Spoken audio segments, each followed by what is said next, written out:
Hey everybody, welcome back. Back with Night Call. This is probably gonna be the last episode. We are redoing Night 6 because if you remember the last time, I chose wrong. I picked the wrong guy. I thought like it was very much down to those two dudes. I think it was, if you remember, it was like the young cop and the old ex-cop. It was this guy here and this guy here. It was down to those two, and I picked this guy, and that was wrong. So we're gonna have to replay Night 6, and I think I'm gonna pick this guy this time. So we'll see. You wipe your face. You feel sleepy. A bus goes by, making the walls shake. It's time to get moving on your investigation. Wait, oh shit. Is it? Oh shit.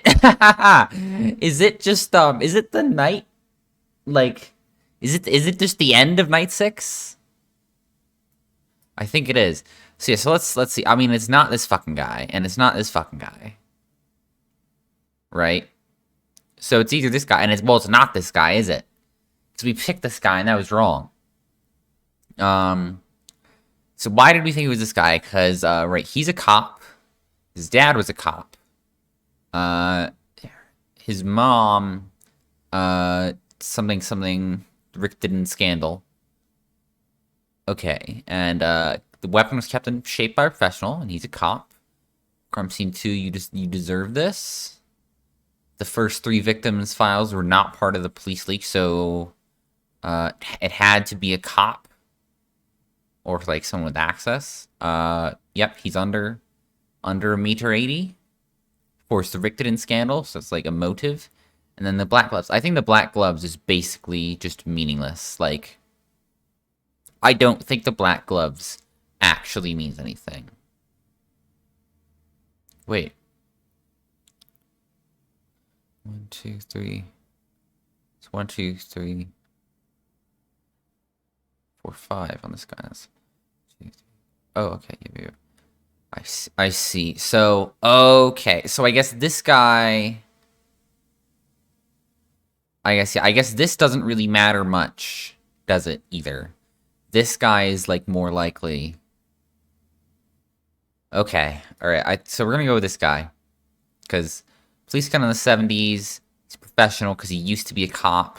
Rare gun, again, used in the 70s, and he's old. He joined the police in the 70s. In 1977. He's divorced from a judge. There you go. So that's, I guess, the name the judge needs. Of course, he's under the height, and he's a cop. Okay, so he's like the means. All right, yeah. I thought we were gonna have to do the whole like taxi shit all over again. I had no idea. I didn't. I didn't realize this is gonna be a short ass video. Maybe I'll try to just pad for time. Man, all right. The phone rings. You impulsively take a step back. It's the moment of truth. Pick up. Hello? Hi. Ice cold. So? She heaves a long sigh. There's no background noise. She must not be at the station. I got a name for you. Perfect. I'm listening. You glance at the wall. The suspects are all lined up. All the evidence, a whole mess of your ideas. Your stomach is in a knot. I don't have to remind you, you cannot get this wrong. I have a meeting in 2 hours with the district attorney and the chief of police. Even the minister of the interior will be in a corner of the room somewhere. Obviously, I'm thrilled. But I certainly don't want to put too much pressure on you. You can almost hear the smirk she must be wearing. You lay the receiver down on the table. Now you have to decide. And we are going to decide. So last time we picked this guy. Now we're going to pick this guy. Because it's obviously neither of these two fucking guys. And this guy was wrong. So, process of elimination, it's this fucking guy. You pick the phone back up and explain your choice to Lieutenant Bussett. Why? How? The evidence. Your sources. She listens without saying a word. You stop talking and catch your breath. Okay. I'll buy it. Seems like a solid choice. I can fish around a bit to vet your information. That's different. So she said a different thing than the last time. Fuck. So I guess. Oh, so last time, when we picked this guy, she was like, "Are you sure? I'm not buying it." And we had a choice to pick again. Oh my god. Oh fuck. So I guess that should have been a sign that I was wrong, but I didn't. I didn't realize. I thought it was just like, "Are you sure?" You know, like a confirmation type thing. Oh man.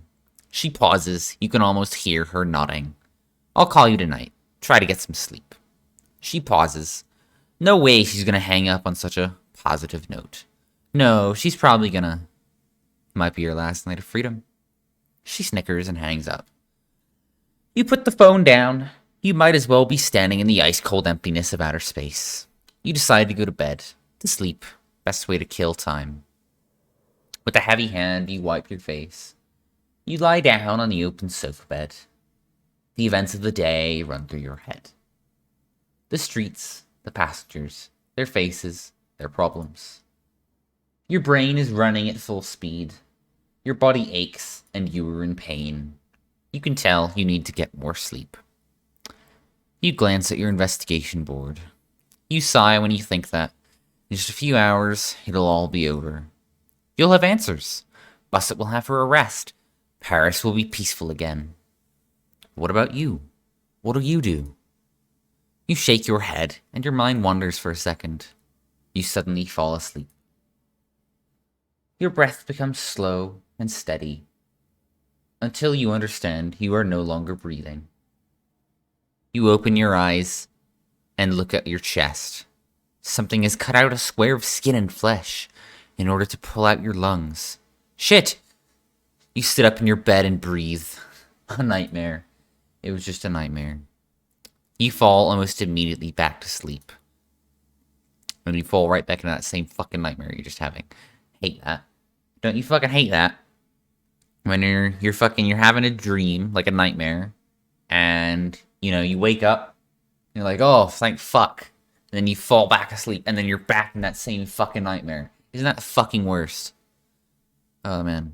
Terrible. Had that happen the other fucking week. It was not fun. You open one eye. You had a hard night. Restless. You get the impression you aged 5 years in a matter of hours. You get up quickly. And a few minutes later, you're outside of your studio. 7. 'Tis 10 p.m. sharp. You get in your cab. Oh, yeah. Oh, shit. You've barely gotten downstairs when you catch sight of Busset. She's leaning up against the door of your cab, eyes wide open, forehead creased. Get in. Uh-oh. You obey. It's too early to react. I'm sorry, I just dropped something on the floor. Aha! Found it. You obey. It's too early to react.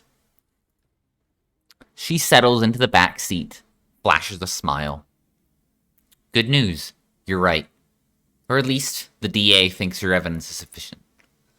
No emotion in her voice. She's giving you the facts, nothing more. We're going to bring Fragonard in tonight. She nods. Her expression clouds over. I have trouble. She freezes. Fragonard is a mentor. Mine! And half a squad's. You can't understand. He's an institution. She stops, clears her throat. Ahem. Real fucking convincing, wasn't it? I need your help. One last time. Later on tonight, we're gonna get Fragonard to leave home and find a way to get him into your taxi. She pulls some kind of pen out of her pocket that she puts in the little cubby just above the car stereo. This is a bug. What am I supposed to do? No more than the usual. Great. A smile passes quickly across her face. I've seen you and heard you enough to know that you have a trick. A gift for getting people to talk. I need someone I can trust to get close to Fragonard without making him suspicious. He's a cop. He knows how we work. No one's ever sent a taxi driver to make an arrest. He won't put up a fight. Wait, what? Okay, maybe this episode's gonna be a bit longer than I thought. I hope he'll open up to you. That he'll confess before things fall apart. Not too far from the hospital, where he goes for his treatments, there's an alleyway, under construction. There won't be any civilians, just us and him. She sighs. 2 teens walk by the cab, and the intense smell of weed fills the cab. Bussett doesn't budge. I know you can do it. If you stick to the plan, nothing can go wrong. What if there's a problem? If you stick to the plan, there won't be any problems. She lays her hand on the door handle. You pick the suspect up, drive to the meeting point, and you're free. Easy as pie.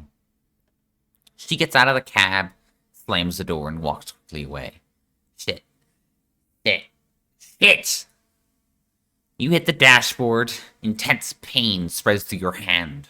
You grab the keys in the ignition and turn. The motor comes on. Your night is about to begin. Your last night. Oh god. Okay, this is gonna be a longer episode than I thought it would. Fuck me, dude. I didn't realize. Okay, so that's the lawyer man. That's the homeless man. Alright, let's just go pick up fucking this old guy. I guess. Man, I didn't realize there was gonna be like more gameplay. This episode is gonna be longer than I thought. Cairns. You immediately recognize the next passenger getting in your taxi. You never watch television, rarely listen to the radio, you don't read the newspaper, and yet you know Francois de la Noure's face. Polemicist, novelist, columnist, politician too, you think. Your passenger distractedly gives you his address. You start driving. He appears to be out of breath. His voice and hands are shaking. Unbelievable. He separates each syllable as if it is going to protect him from the violence around him. Unbelievable. Everything okay? Can you even begin to fathom what a public danger this represents? What? A mere 5 minutes ago, I wanted to cross the street. I'm gonna drink here. 1 moment. Suddenly, slicing through darkness and deafening silence, came an electric car. Its asphalt-coated tires drove right over the tip of my loafer. It's shot, I can tell.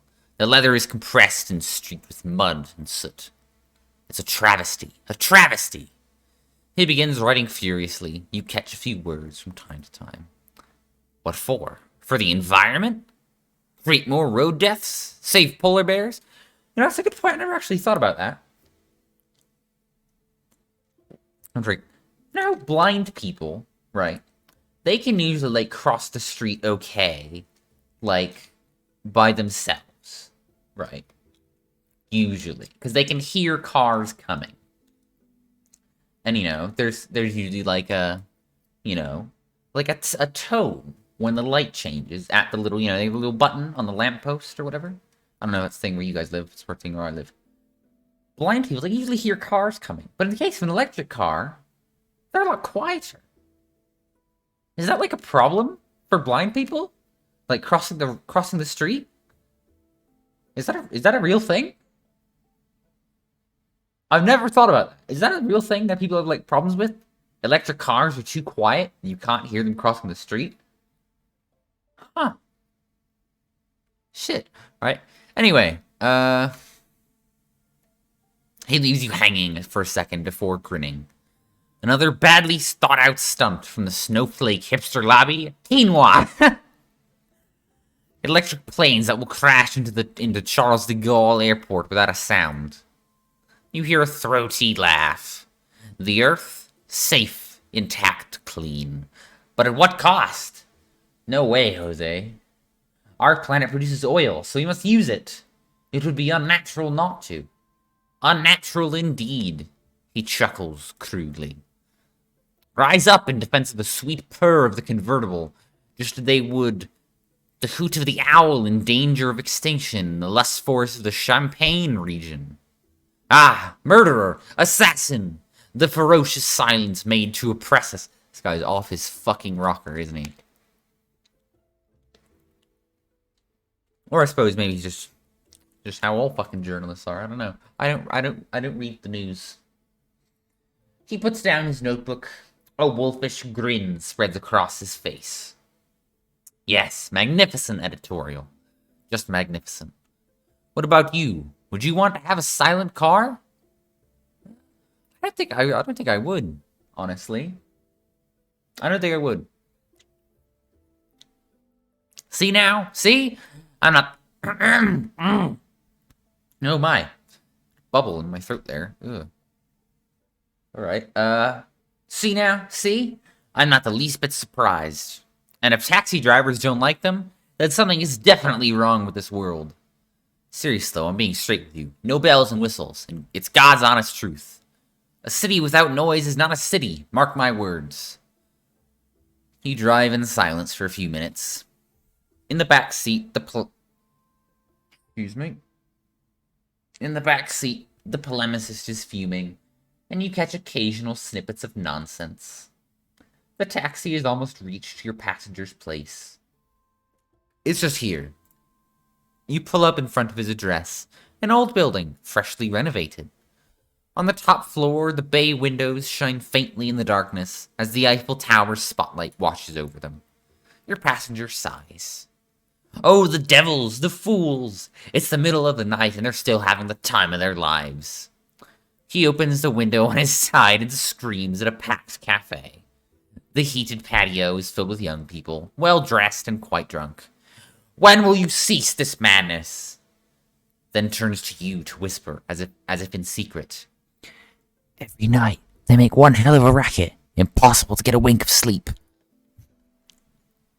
He pays, gets out of the car, and is in front of the bar in 3 angry leaps. You can hear his voice from far away, a few words, and some outdated swearing, with a whiff of senility. Senility? Senility? You stop listening and drive off. I'm not sure about that word. That guy tipped pretty much. It's time. We don't have a choice. We don't have a choice. Oh god, and also just dialogue options. Oh god. Isn't it? It's gonna be all up to fucking dialogue options. San Luis Hospital. As usual.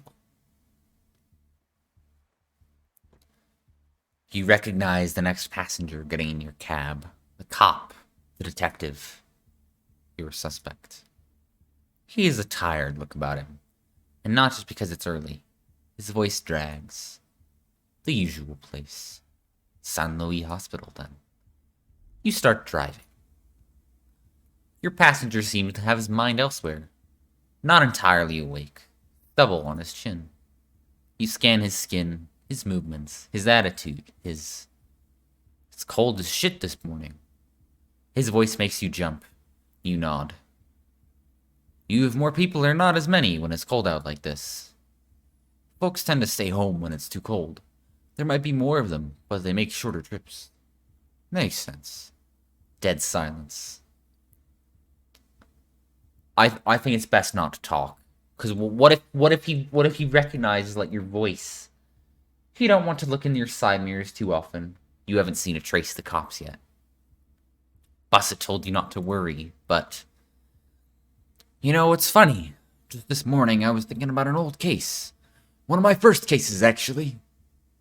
It was just after the Mesrin case. You know who Mesrin is, don't you? Or am I really that old? You sense it's the right time to get him to talk. That rings a bell. Jacques Mesrin. Breaking and entering. Kidnapping. Armed robbery. He killed 2 cops in Canada. Tortured a journalist. A far-right one, but still. Then, in 1979, after being on the run for a year and a half, the cops catch him and kill him at Port de Clingencourt. I don't speak French. He raises a hand. Now, the cops say it was in self-defense, but I know for a fact they shot him down like a dog. He looks straight at you. You can see the hint of an underground fire roaring deep in his eyes. Now, I most certainly do not want to die like a dog, understood? He catches his breath and is clearly shaken. He ever so slowly reaches into his pocket and pulls out his weapon. Where did Busset ask you to take me? Excuse me? Don't take me for a fool. I swear, I have no idea what you're talking about. A gun appears. Shame. I thought I might just get a chance at some honesty in this cold world. Just once. Just to see what it feels like. I dedicated my whole life to the justice system. To get into the truth. At least, that's what I tell myself. And what I say to new recruits. But I'm tired of all the games. All the fucking lies. Where'd they order you to take me? Oh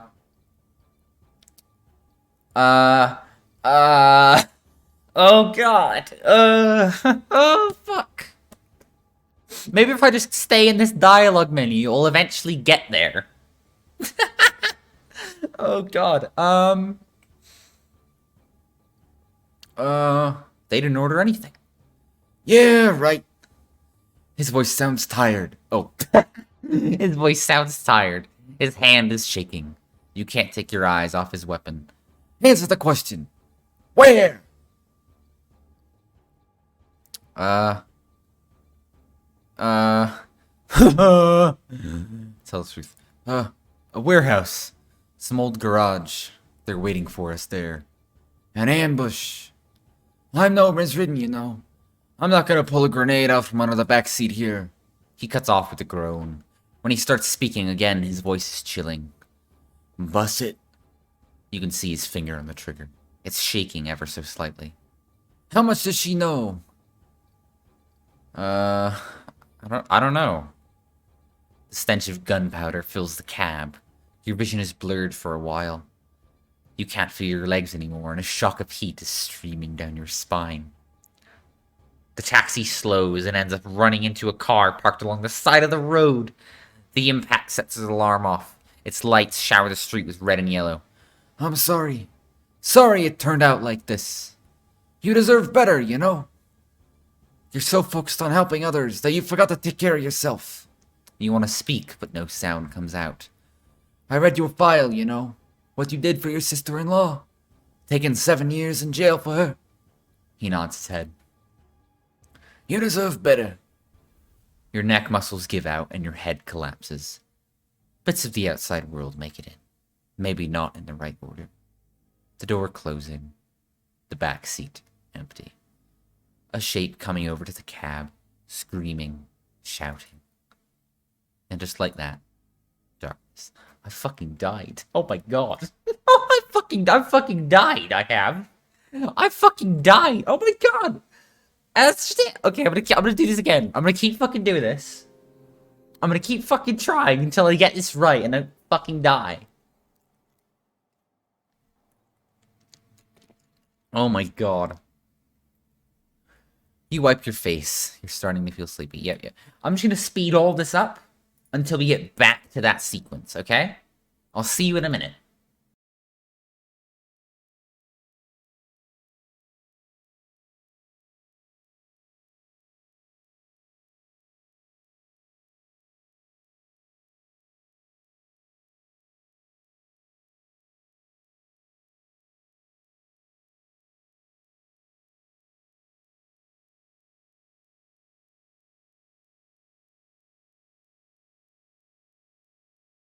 Okay, we're back. Didn't take too long. I just keep calling text. You recognize the next passenger getting in your cab. A cop. The detective. Your suspect. He has a tired look about him. And not just because it's early. His voice drags. The usual place. San Luis Hospital, then. You start driving. Your passenger seems to have his mind elsewhere. Not entirely awake. Stubble on his chin. You scan his skin, his movements, his attitude, his... It's cold as shit this morning. His voice makes you jump. You nod. You have more people or not as many when it's cold out like this? Folks tend to stay home when it's too cold. There might be more of them, but they make shorter trips. Makes sense. Dead silence. Let's talk about the weather. It's worse. It's worse in summertime though. People don't take cabs as much, but when they do, they go further. Obviously. You drive in silence for a second. The road goes by. You don't want to look in your side mirrors too often. You haven't seen a trace of the cops yet. Bussett told you not to worry, but... You know, it's funny. Just this morning, I was thinking about an old case. One of my first cases, actually. It was just after the Mesrin case. You know who Mesrin is, don't you? Or am I really that old? You sense it's the right time to get him to talk. No, never heard of him.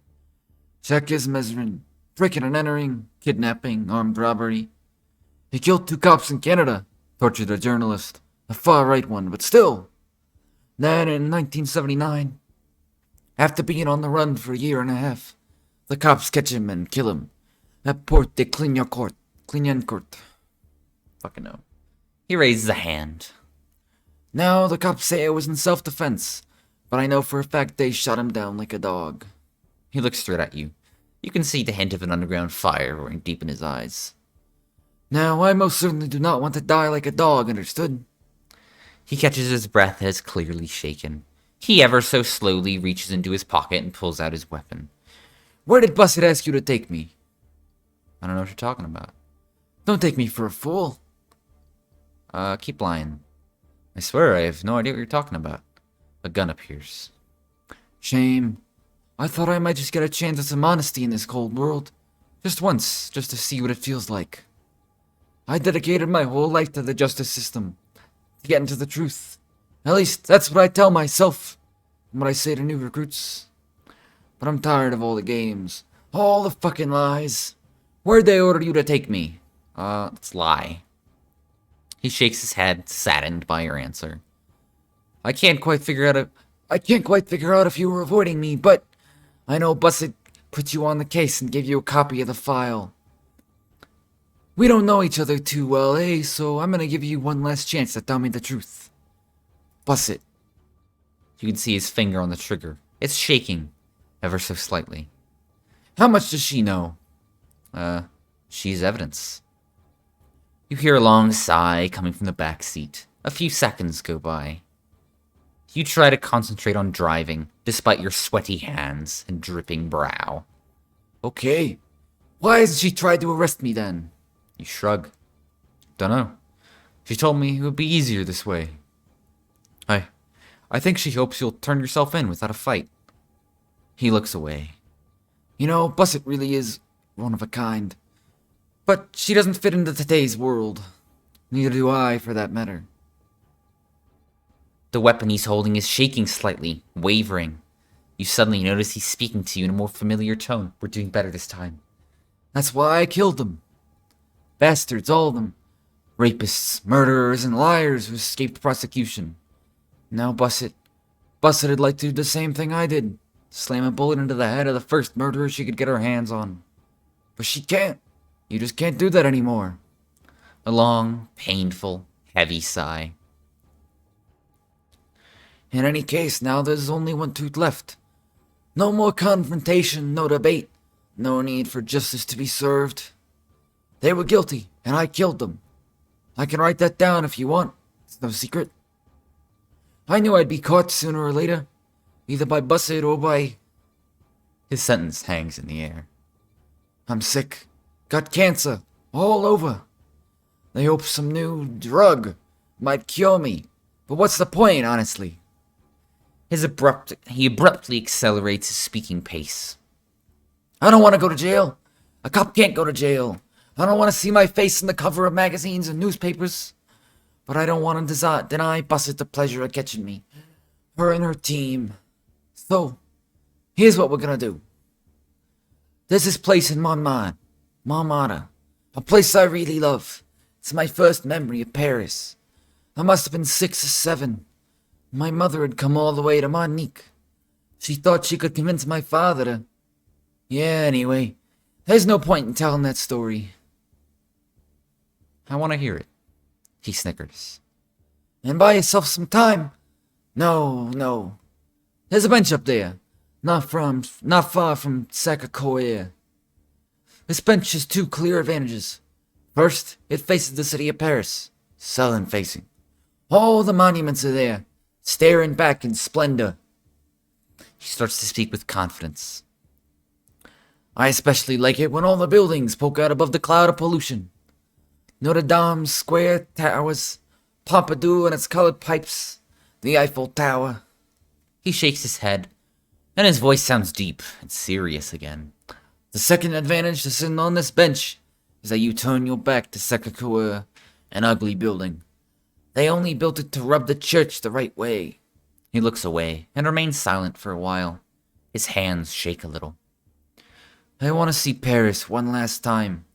It's a little too early to watch the sunrise, but at least there will be people around.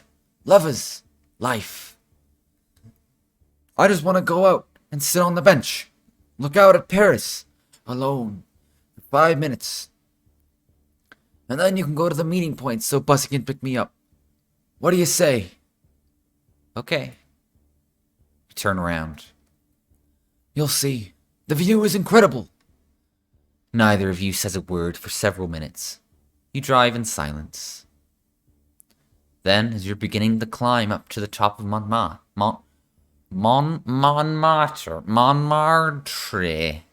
I don't know. The cop lowers his weapon. I want to apologize. I'm sorry I hurt you the night of the attack. Everything could have turned out so differently. You're nothing like the guy I took down, you know? He was a kid at the time, but there was something in his eye. Something bad. Something evil. His eyes sparkle for a bit. Tears, perhaps? Seconds later, you park a few meters away from Sacré-Cœur. The bench is right over there. I just need 5 minutes. 5 minutes and we'll go. Got it? You nod. Don't do it. What? Oh, what? Is he gonna, like, kill himself? He lays his hand on the door handle. Gives you a genuine smile. Do what? You're gonna kill yourself, aren't you? He pauses. To be perfectly honest, I don't really know yet. The cop suddenly seems older than he really is. His voice croaks slightly as he says to you, Thanks, friend. He gets out of the cab. You watch the old cop. He takes a few steps toward the bench. Walks around it like he wants to look at it from every angle. He doesn't so much as glance at Sacré-Cœur and its dome, lit up with powerful spotlights. A few passerby, chilled to the bone, are wandering about nonchalantly on the square in front. The cop finally sits on the bench. He stays there a long minute, contemplating Paris. Strings of light weave around traffic circles and intersections, making a magnificent canvas. There's a sudden movement. In a matter of seconds, he pulls the gun out of his pocket and up to his chin. A shot rings out. Thanks, friend. Those were his last words. Hey, are you fucking kidding me? No. Lieutenant Bussett watches you. Her jaw is clenched. Locked, more like. What else did he say? He confessed to his crimes. The wire you put in the cab must have caught it all. You have the recording. Bussett stares at you for a second before looking away. It wasn't a wire, was it? Shit! This is not how it was supposed to end. You're not clear on whether she's angry or sad. I'm sorry. She pretty much cuts you off. Did he say anything about me? It's all in the recording. He said you were like him. Of course. That guy was my mentor. A father figure, actually. He taught me everything I know. That's why I slipped you in his file. I couldn't investigate him. No one on the team wanted to either. It was unthinkable. Unfeasible. Fuck. A semblance of a smile spreads across her face. Awkward. Strained, perhaps. It makes your blood curdle. You're free to go now. Don't leave the country, though. We might have some questions for you at some point. She opens the door. Icy air seeps in. You shiver. You really came through, you know? I didn't think you'd do so well. Her voice breaks up a bit with her last words. Who knew? She gets out of the cab and slams the door behind her. A blunt, metallic noise, unidentifiable vibrations. The car quakes and shakes like a boat. A minute goes by before you can move again. You slowly come back to your senses. Stay. You sit there for a moment, contemplating the scene in front of you. Police squads are moving about, tape keeping the onlookers away. Spotlights flooding the judge's lifeless body with white light. Hard to believe it's all over. You need to get away for yourself, drive without thinking, distance yourself. A cop on the roadside waves his flashlight, motioning for you to leave. You have no reason to be there anymore. You become a stranger again. Key in the ignition, handbrake off, foot on the accelerator. You leave the Sakakotor behind. And that is it. Now it's the credits. Wow, okay. I can't say I was expecting that at all. I was not expecting that. At all. Wow. I guess this game was originally in French. I guess makes sense. I suppose. Wow.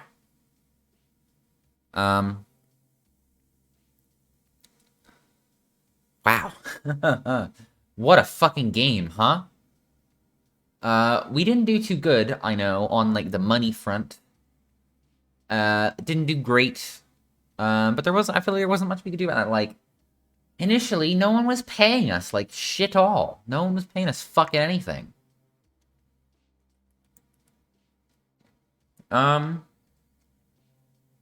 But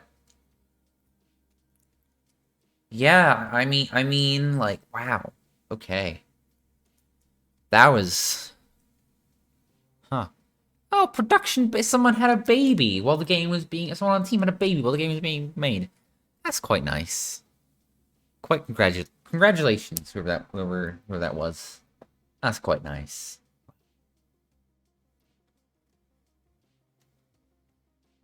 Huh. Wow. Huh. That's fucking cool, man. That's awesome. I thoroughly enjoyed. That was fucking great. Great fun.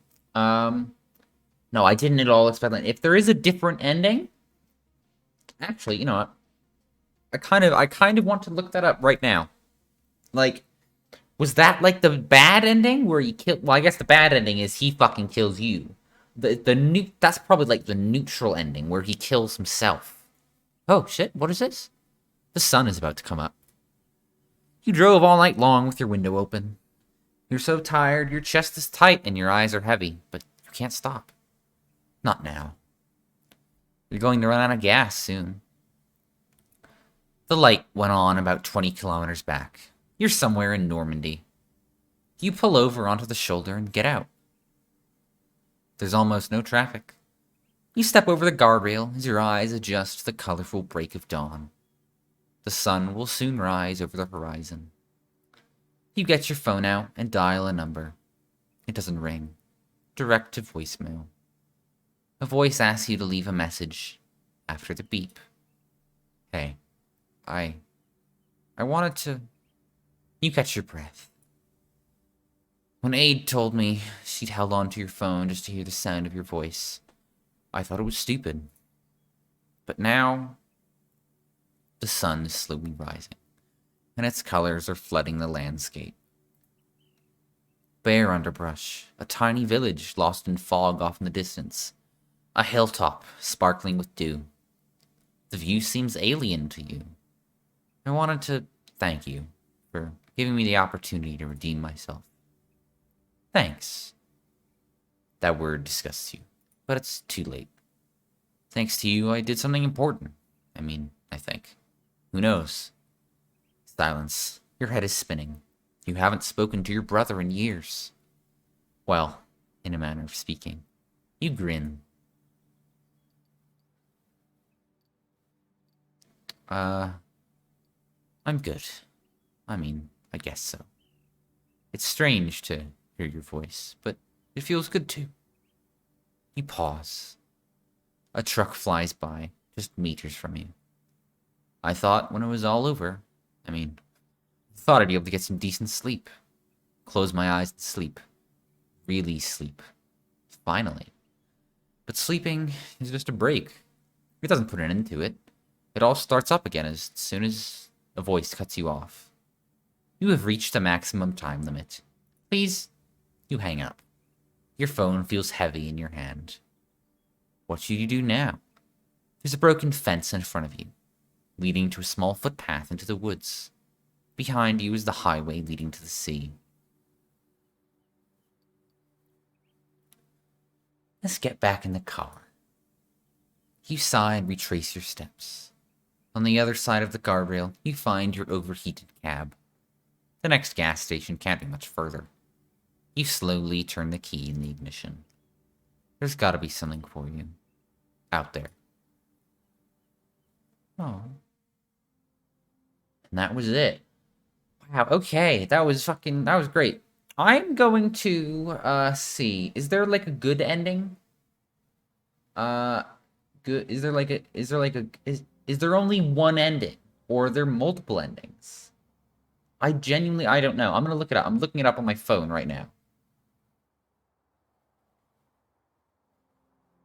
Huh.